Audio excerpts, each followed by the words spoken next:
em nome do Parlamento de Aruba e do povo arubano, dia mais agradeci seguramente a governadora interino saliente, senhora Yvonne Laclay Dirks, para sua dedicação e contribuição durante seu ano com sua persona a fungir como governadora interino.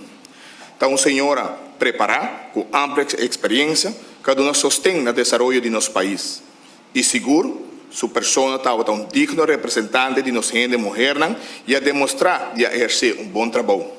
Para finalizar, me pedir a Deus Todo-Poderoso para bendicionar e iluminar caminho de sua excelência governador interino, senhor Agustín Vrolijk, e laga para ele su guia.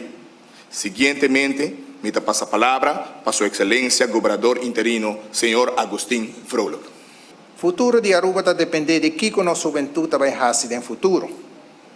Essa aqui está trazendo com mestre cooperação, participação, mente abrir para aceitar a opinião de outro e criar harmonia no povo.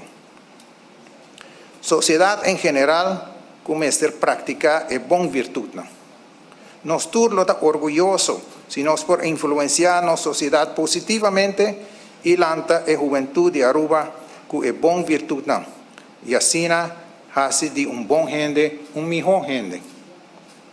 Senhor Presidente, membro do Parlamento, ministro do Gabinete Weaver Cruz, povo de Aruba. Me sinto-me afortunado de por assumir a função honorável aqui. Eu me faço todo esforço para executar a função aqui mesmo e que mesmo dedicação com 4 governadores suplentes anteriores. Me permiti boa cooperação com o governador de Aruba, Sua Excelência Alfonso Bucaut, para junto nós servir nosso país durante o ano venidero. Lo me percurar para salvaguardar o princípio de nosso reino e de nosso país.